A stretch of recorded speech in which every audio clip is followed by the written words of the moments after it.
Ni sambolo menaka kita bagi tikona woni benda de bakina ndeng ngamo demo ana ekabi ni singa lotu lebu ni kone ketini ketolo ni singa ni volo peperu kono mo tokani micrando ya mikang galon bula onde misi ko kakak bina kati wole mo beto kono bina ne punjes celebrating 90 years dana mo bolo manda na ekabi na ni kuwa bo bolo tene ne beno mi na sama sarchungo mai pango American Samoa. Gori tumbun ni gori. Sar mai bakila tu kona kai bonongo no nom do tal no la sar mai shata ki bi reto na episode ni ndere ngamo demo. Rolo mo tu ni be kem tu ke sar mo mi tu ko be dems. Kau ni no la waki sa sive tale. Sa sivite tale na keram balam. Isa, bina wala sar be umbuni. Iyo. American Samoa na be ngamo be tu mona kadi ke lagi tu kono kwa. Onde misi. Siti ko mona ndere ngamo demo. Se bore su charni lo kuni bona. Selekele kana non lo kita. Salah kola cungu. Salah ribuan nalawa kita. Nak kau ni nalawa kita. Sa sibiti tak lekan balam. Ada mana nak utia? Boleh bina kape umbuni, babi bina boleh be umbuni sare tama ya. Sana tak kita kau na songo lut. Iya. Kira merama. Aku nak biar temu teman na singini ko. Happy World Radio Day. Rua tolu. Happy World Radio Day. Niko apa nono mijuken na singa ni recho e burubura. Dina sa mai. Duan na tambana ni be pamaruta kindo be pamaruta kin lo mani no mani be bu bale lo mani no mani motokana puno ata bang atukina. Ni ongali litu ni onta ka bang na recho na VTFM 92.2 FM. Right. E pamaruta kiko. Mana mata lele ni sagaya na rada total no sale mo na bungi. Se on tu na VTFM. Niko apa nono mijuken e burubura to doko. Na singa ni recho. World Radio Day. Ke po bina kira na wekalmai. Erang wala mai ni kuwa. Ramai marota kana wekaso kita marota kana nito kapak. 231 Waimon Road. Ramai marota sora dum salang mai lo mani studio. Din sara. Balam kada mo ko kam rosot ya. Semaro sa tulo kay nang kutangani. Au buka pinipinaka. Nimba usulin do nang unong ko mikime mengante may baliwalis. Ni sember nimbulu to na matango nang gele. Au buka pinipinaka ni sa turo mo na baliwalis. Memboy may pakambulo matanga. May pakambulo matanga. Kimerarong mo do bitira. O testagi, urto na uno erto chiki, o testagi na matakaling. Siya na mati sarang ni test. Okay. Tamo mo na mati. Ruanga in rolengunchi. Nura di sustain batu ka batu. Iyo, nura di sa. Au tukuna bi uno everything is normal. My friend. Nothing is growing bigger. No. Keep it that way. Keep it that way. Everything is normal. Normal chukuna mo pressure. Normal chukuna mo sugar. Malatong ga ibita naka. And then do sanga tu dikila. Kasabe pa matiti ka ngono ko na tumunin ra. Na tumunin lebu ni suka. Dena sa. Ngomu. O sanga nikila ka ta chukina lebu na mati lebu. Tau bi ko tiko na ngono. Wa madala ta Bida suka. Ada ba? Sa check ta kina mo suka pati kina mo Normal. Bida, tu kono mi ni normal. Tu orang bilang munu normal. Messi you are normal. You can grow bigger than that. Sanga na namba ngone tu kono mi na namba. Na musuka bida. Boleh tu kan ibu lah. Usin tu orang. Betul mai. Kung gali kila ba nom. Chukuna mo tangan terus sila mati mo. Senga, kau dah milik ka. Ada ba? Yo imay kini maro ta kini ko na World Radio Day. Tal na taga mandan na sona memories ni no mo apoy tabi sino mo dada ka wala mai na radio industry. Tu sarto ka menakor. Tu nga menakor o sa rede ni sa o rede sa nga na ni si baba. Ni sa pula yani. Sabi na katiti ko so na daw ni kakamuraki meron na may kakamuraki ka pakitabi meron doon na radio station mo sa Moron Doleviti na yata na VTFM. Saan din na? Ang na tinikadiwa di sang bulu ka onongo. Bebe bola kata tsukay ni na bulo November. Oktober mek. Au sama ni bunanga uli ka kina usama ni num sarang sa polo mai. O polo mai o mai drop ta sar ken nung gibol. Saan din na? Mai drop ta ko chinga sa. Sa tu kinike, we manron. Satu kini na FM 96 naftaran. FM 96 naftaran na station ng una. Saan din na? And Communications Vigil Limited. Ang wala may radio sa nandun ka kamura ker satu ki orto leno orang ker tambua. Nimbulom na maramanait. Already to kinidama Semi Francis. Kaya nabunga tala nando kakamura ken FM 96 lang una. Ang durong mo dito nga na radio. Au sa mo radio to matana botu. Isa turanga. Au pina kata na mata ni katu mo chugo mena tandolo bio. Marana ngai kilau nango. Nyo ya una kai na kelo kitu sudu bota mena. Rara na kelo. Au na kai rara una kelo. Sudu bota mena bos. Kitu sangatal ni baka bulu dake mena bos. Kitu ndolo mga nama onta kana mga ngor sangai. Au sama ni bitu nongi bolo sanga mitu kuno bio ndon na turanga nango na kate ko mena nongi bolo buli salu. Belum nak mai tahu. Pokoknya ni nak cukai na. Nimbul. Mata kana na kami ni kuah. Bitu kana ko turang tahu. Kita orang kay wili ka naman ni bola. Kaya kau ni salang kay ingir te kaya natikin singa. Iya. Muni nang wala muni na may interview. Kaya nang kay may. Warital na may interview ba kay ikam ro kun ro kay may. Ro tamet don room. Iya. Na may pataro. Kay nga may sawon sa lawan studio. Uy! Yo! Sawon sa lawan mic. Uy! Ramon dua tani kinoy ko memerken na mo. Saya ang balatan ni Sember Sarangan, itiga mo na richo. Sember Sarangan mo na richo. Iya. Ang wala nga may sa mani durlo mani studio. Satu sa kadib may itaw. Na singa kamo na chukini ke kitu na katumi kitu may baka tokulay ko man nang gungay bium may na koro au sapa ka sam ta katumi nang bium may na vichiri na tabi mana nang bulan ren may na koro au na sini pele sufatale au nang gungay goy au nang do berending taki Padu!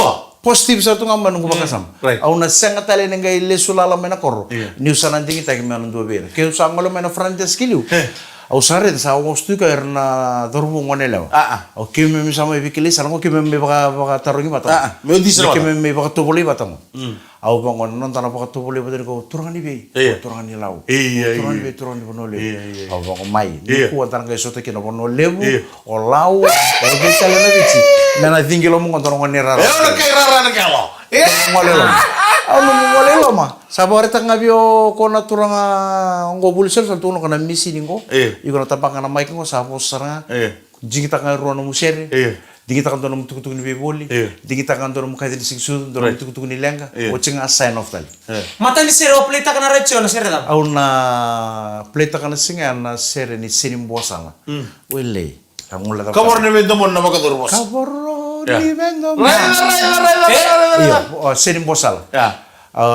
mani on upulang apa kayo dono gutuk ni lenga dono go kader sing su ni watching apa go abuge maybe ko no turangan ni longo tung sero ko betau o kimni sa ka kambur go chitun na no ni recho Ngai nama ka mena kena ito mena doro ngai lang mengo. En andre nga mo de mo na bito ko ni punjes. Celebrating 90 years. Di sambulo binaka na andre nga mo dengu en beto ko ni binaka ni punches celebrating 90 years at VTFM 92.2 FM Dono binaka, Mike. 92.6 FM Right. 92 FM Iya. nimbulo binaka na kata man lawan Sano Serwa Right. at VTFM 92.4 FM Right. Ano ba mo kata may alien ng beauty sa ko? Oh!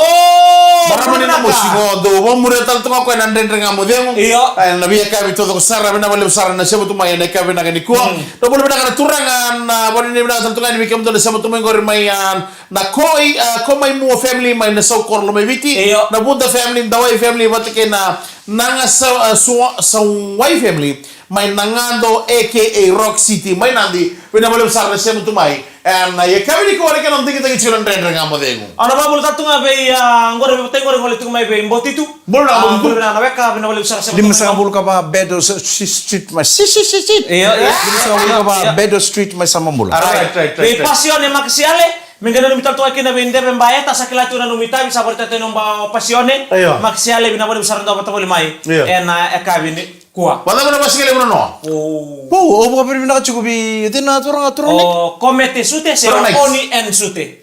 Oni and sute na na Facebook komete sute Right.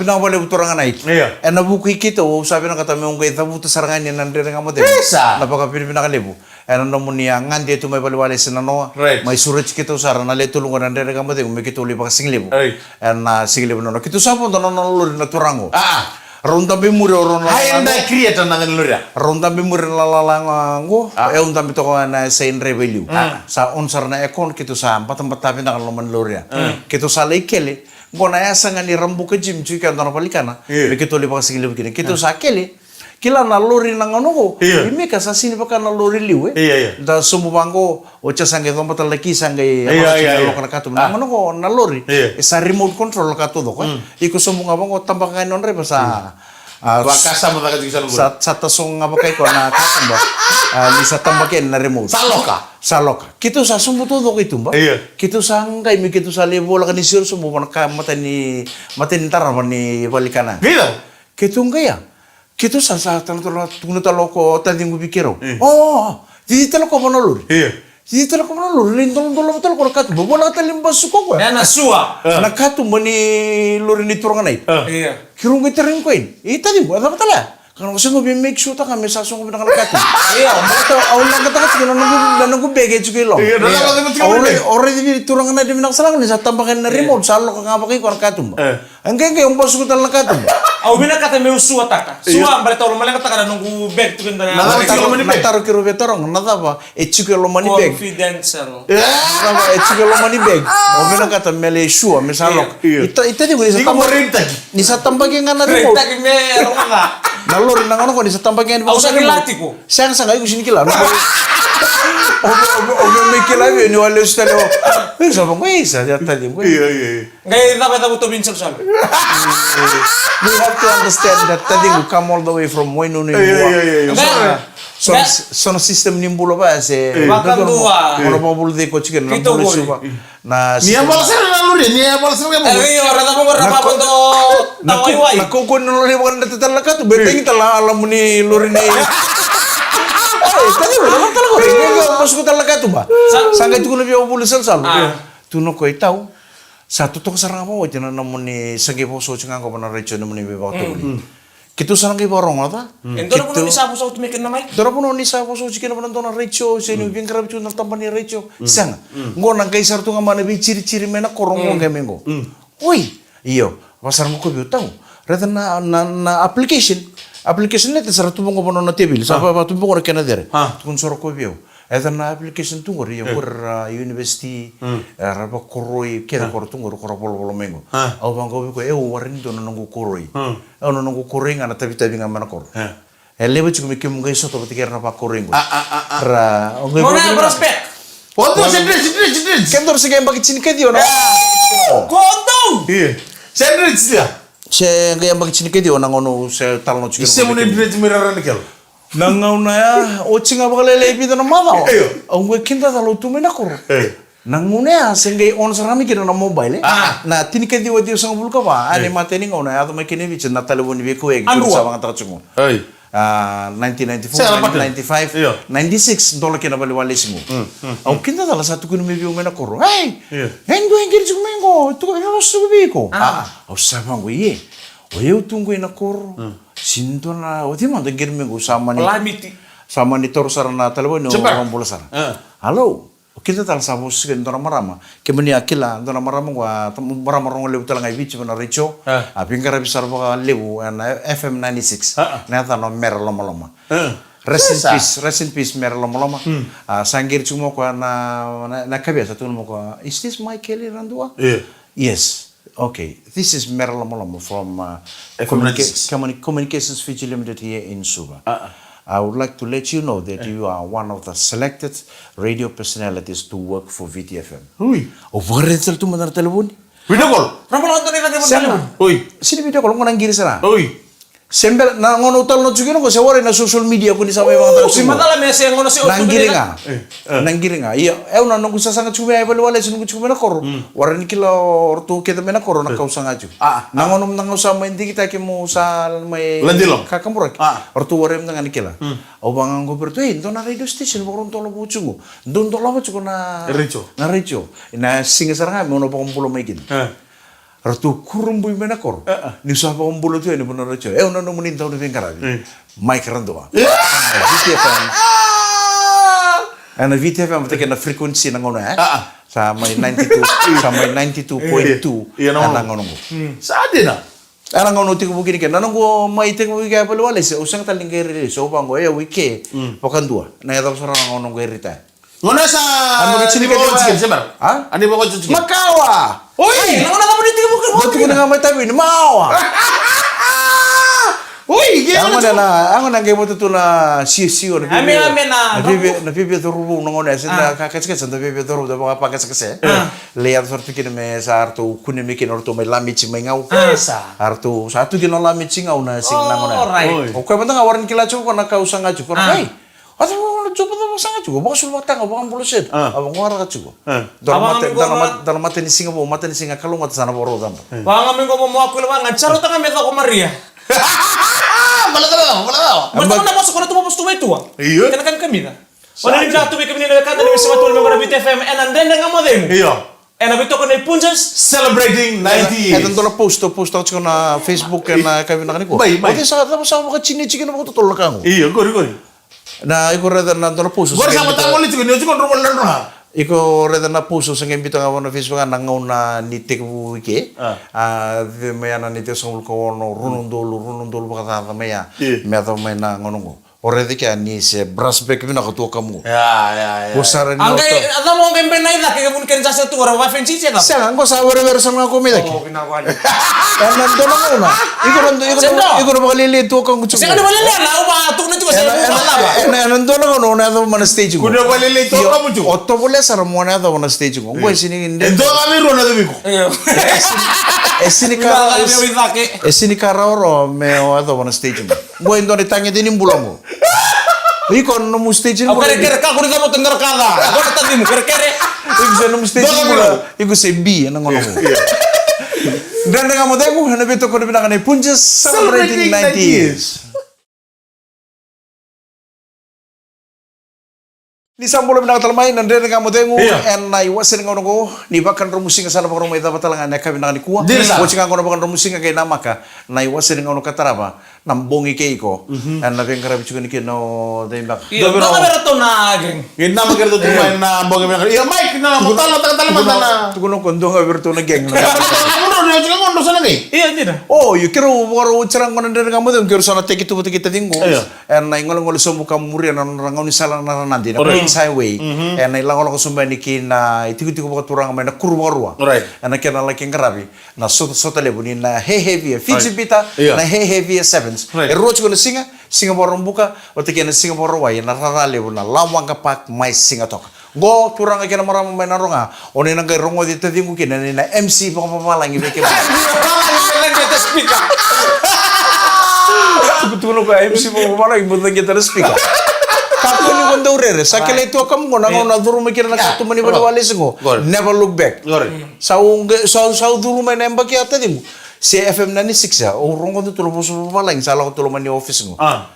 Au sini be kawit ako. Ni na MC papalang lo menara si matalin to nang gito ro si sena. Ni rata-rata na kita rambut. Mike na naman ni bingkar may sabi na nembak meta ni ko ros ngul ka. Sabi be 29 years. Don ngona ngungele tabin den dundu ano mo bingkar biki. Don nangaw nang ngulata bende ngabio nembak cingango embak cingango ko senge ato kemini kila junga ko na video ko prank call te kiyo kina nano na prank call te kiyo Mana rasa kamu lu kaya ada paknya 29 years si Mika oya undo kilit undo talno las undo banan den atau mata talno las Oi, wa so ni man din takani ko ni undo mana bes tua chulo mata dan wali Ondo bukan den atau mata. Ondo talno las ondo spoil takai so ni talno las. Ngai la ko sartu nga main dono ngone ni bonolib. Au sini kila la ko tu mai bonolib mai bi. Ngai mai spoil tiki au bona raicho. Sara wala ngai bona raicho. Spoil tiki usara nga online. Iya ngone ke go cukup spoil ko ngone si one nga. Si one nga. Kaya wala pala naman ngon rosa na bisibi kino kono lew ketelu. Ngo ngere de ni taka usara nga ko invite sara na kana video online. Iya au satu kun tu Samuela ni sempera ni na Rita. Ike na balwale sa video FM. Ndona singa. Ndona kemi talno na ngungile ta bende na taka bona raicho. O te kana video nga online. Bulta la kana sen. Au nang ingir tal men dolo singa balwale. Se o kono kono bonole ko politiko se job tuka. O chika no politiko ya. Asan bimbi tal ngai bonole. Woi, mana rasa kamu kan dia ada pakai nabi kerana. Sangke ngungul ada benda dia rondol rusul kalim. Rondol rusul kalim. Nono politik yang nongan di bonole ba. Iyo satu kun cunga buka. O ngoma? Uti komo tu nono politik yang baltang ko radio is an entertainment industry. Ewe setu bio nona politik ya. Yo, abina kami ko ni sa mundo ki koso se matare mo kadon na tip.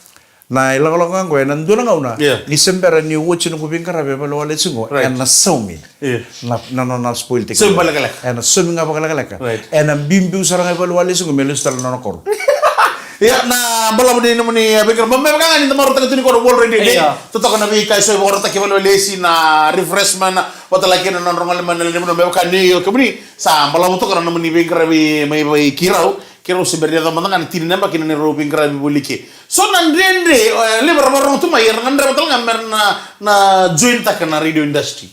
So nandrendre orang tu rumah nang robing kerabi bolike. Iya. Tumbuh itu bilang me abon. Sini tanggera untuk nangonan rende nangonan ni kuni ronon dulu. Nangonan sa monita tek sarana kena nakai tu kuni wana recho. Right. Bikin tu telang nangonan rende kemuni akila omai keron tu telang bondo biar lady jana kemani mati kalau libungo. Uy! Oh, kemro sin mata lagi bukan role lady tu kayak tahu terus. Sige, yung alam mo naman ni... Ano so nga nakanga ita bucing nga po na Rachel. Sindo patikin na pilita kina matipalu na military council na muna. Muna siya matinto na matibol. Iyo, se tuturo no ator kina matinto. Right. Kendo rumbondo to kana sebu ni leni bono ibici. Kau da kemana kepan doro liba di. Gas! Kato to kung gasi di. Uy! Bukong bulu tu ni na kembali pun matipalu na bonua. Itu mana? Anto na ngauna. Ana 2006. 2006. Ndondo mo job chungo mendo na kamo na ngula ta bendende bi. Meta mikro lagi ngasi. Iya mo lengas. Kere. Iku mau tukuran to na ka tambal na. Nengona yang sender secara kira nakango ngono ko saranda na ya. Au kau saranga ke oleh durtu nga bo. Oleh durtu tu kana matai land force command. Land force command na ngauna. Ono singan tukuran natan. Non sa posta kiu tu na room. Tony! Dakai ka ni dakai ka tu tu sa. Guys, ini kila telengor to ndo hap kido bina to. Iya, nangau na oleh ba di kina. Ayo wasanga tu nunguni angkon. Oi. 50 nung kutampu tu nangkon. O fit na kasar tu nga. Undo terren tu na biya kabi unsal. Terren sa tu nga mo ta bakay kabi. Arto sa ba di biya o bang kay madalang ani ko. Madalang o de mo. Bebe 100 meters na puno kero di ba. Sanjin. Oy mo Kaya dito. buti kay isa. Iyo. O ano mi busala? Rest in peace Momo. Sa aku ila perang basanga. Ando na turang ke rumah bi tokan sarbale bana baka dambi singa na matakale na ngono ya. Na lewni bono to do bici. Bina kata mean nga man matakale misa on na VTFM berdoro ngoda ni tal no lasa na vidende baki. Na baka dambi singa na VTFM. Ngono ngula ta bindende. Kutu mai kina na bali wala na VTFM. Biso tagi bokondo na style ni Recho ba bici. Na ngono makawa. Kena enda sarong to na ngono. Sanjina. Dorang ona, ina wala sar Maika ngay nama katan chiko ni kurni tal ngoni Maika. Ano dorang ona leka mengo. Itadingo sa wotsungo na ono kendo nang nalur nang kemena bit. Kaya ako menatin karuwa sindo na matakale lai endahi nga ay singatoka. Kemana mo na hotel sino? Ngai rongo na may naital no ni lagi ba idili kaya kana ba matalay nando na mo nalalamin ko na bito ko may punjas Celebrating 90 years. Nandre nga mo ding wena beto ko rin na punjas celebrating 90 years. Sa ucho ni segment ni nga mo ding wikata na kami kuha. Ucho nga ko kero sa mo ni bina katini bikemo na biti ni sa bala mo madal talibang bala sa sile na mo ni bina kalemo. Mari tim ni ndendre nga mo ding ko bikemo ni may siya nanronga na bo sa bucho to labina to nga maramanita. Go ero talaga na take ni to balita kata. Ako na ba dere ndo na kakaba ko sinilako. Tadingo. Iya. Undar ka una bina katamo na tukuno bi tadingo. Una nungu ka tuiki. Na lo man ni rosang bulu kadio na embakingo. Undar ka ba bulu de keu kina ba bina kami ubang ngata ka ba bina kanangau. Hindi na sar mai, hindi na sar. Ang game na kami ko. Sa ko to ba tumibio na nungu bag na kato do ko membaliti au nungu nalay tiko may singatoka. And ngito le na. Kaya ba transport na dito lom. Na bag na isulu na kato do sa tungo. Iya. Ang nga mo tarin ko sa retelin ko. Iya. Na mo isulu na mo bag tu no ka. Tua na uchungo nang gai ti tali pale lolom. O bang koreda. Gorin do tal nang no sa baro kele mo na transport me ko chikendar. Uy ko mbay mbit na labuno ko di tali. Gai Q2. Gai kiu tal nang sa la ko ya me kena bida. So na nung dai tubo-tubo andalan nung dai tubo-tubo tu kina tubo medak. Waraka. Dela wala ko yan na tubo-tubo me mentar umbera balilay. Na so na kasi nga naman ko na meron nangono ko nangono. Ya tos nangono tos. Iya tos nangono di sa tubaya so naka nang kita reda kantor totolo me kantor gailen. Nada. Waktu ya so na kakun itu bukan mana-mana na bakal kakun itu bukan mana-mana na lenga. Iya right. Bakay nga tanga baka pinaka nangaw nung balata na kaluin tang karabat siya gue kalo ni bakay nga taking ngaw na baka pinaka. O ko nangono. Awas satu kuno uci wana no. Gusto ko. Nung gamay sangkay ba ching meke kuno na mubek ka to do kung balata ni uci nga na job tunga ke sandoro sa teksum. Awawara ka tu na kenda rubuha ka kau tu na keriya sangka kami ko may bali. Ausin to me ka na buka. Bikin rumbu lagi sumbi salah. Rumbu lagi ngunsa. Go sa tunggo yung mati ka na nung kato do. Mo nang kay wawatal do. Bakal nga mo rin mo bag may sari kali usibi ya. Eh kamu ngeliat bulan dua. Sa kay na nung bege sino kaya. Uy. Chuko may na library tawag kalalenga. Ano nung dokar kalolo ya. Kalolo me mo wala sa lolo. Bomba in total nangono ko. Untar lista mi sala. Ketor nang gelis men ma woche ma da urro tadi. Ma parlo me tau na vale. Bro, kayak gue lu bisa bilang untuk nomor rumah tadi balik. Woche ma da urro keru ngem be sa ta hotel tu no Tau lulu. na vale ando na matala be selemu. Iya, katu kali bende baki na bangang gorton nagen bangang ko onisute o komite sute. Hey, kamu tuh Into mi wali tu bala may bali. Abang ko ibali set sar tu ngambal tasar ngambal sa di man rek namba. Nangono kata kini kayak rosso kamu luka pada tanya baki. Lem mutar. Ngai keru ngai ngoi singa to keru lis me woche ma da urro. Ngai kelo no ko me yeno na vale me lolo busa. Aquel tío del Turquía. Warai sa kelo tun kep sa tu salama no sa ta bitu na seti me lo meni valo suren. Ya si ta la mambula munu tiba tu ya. Munu tiba tu. Bangke na teset bungo na bala nong ya tem sarap. Ya so betul kan kaya. Mata sak kami sana kami mau mana mata. No trespass. Ini sana sini nama no entry. No de opo ya, me lo mai be. Sana dia kamu nang aku, odi no na pachero le bukelo tungo. Ndono namba ki. Reno ko lo mani vale. Kono no tem sa lo mani vale. Sa tam bitu me no suren. Ah, o ko tini nga uno doka ke nando na buak na bakit tini sauti. Ya makarita na surene ni sarang to belanga. Ya katu kali bende na baki katu kali pan. Na mali mana kami ni kuwa. Kaya ndono maki ke muni manda tua.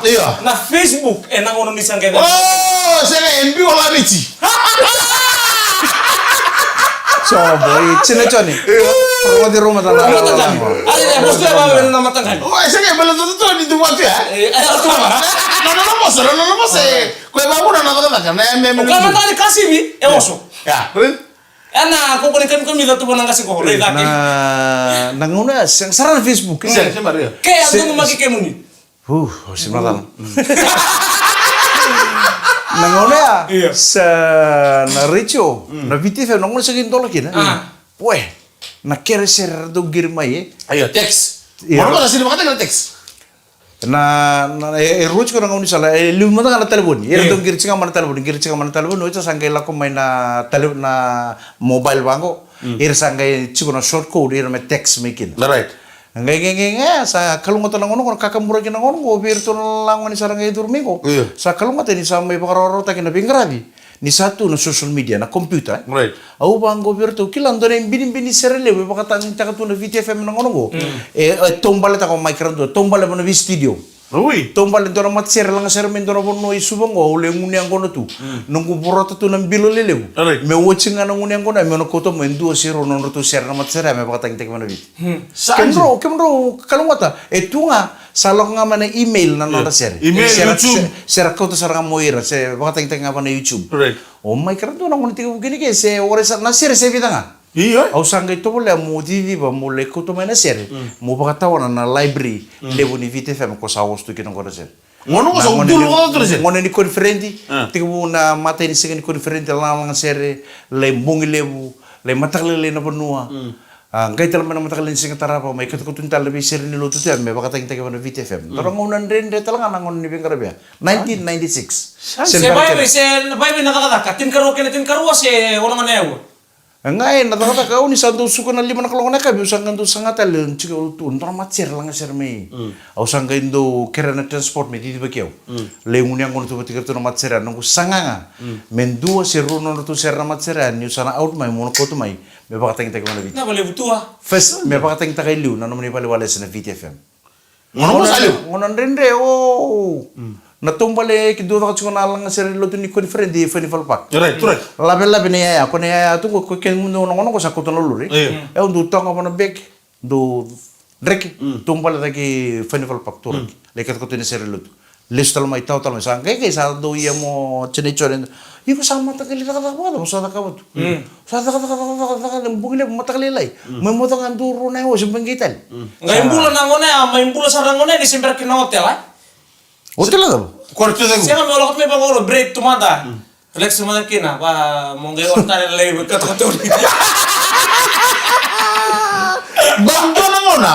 Nano mo chuching taro mo sa wala kasi kita no nonton mi karem mai. O nano makina me ako la chikina nano mbuli mo bal. Ano ngono mi karem kana richo. Lebu sarangono. Lebu sarangono. Lebu nangono. Batan na Rachel ko waktu ko itu me theater of the mind. Right.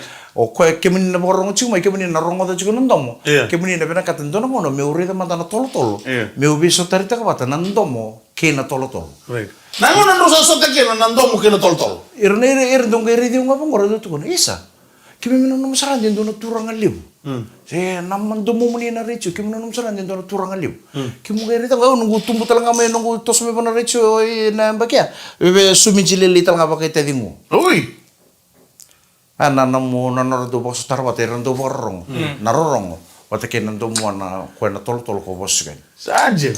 Toto katu na italano ali bunga bekenda sangar mo tango. Hindi na sa. Na bunga ni kera wana numito ni ko na World Radio Day.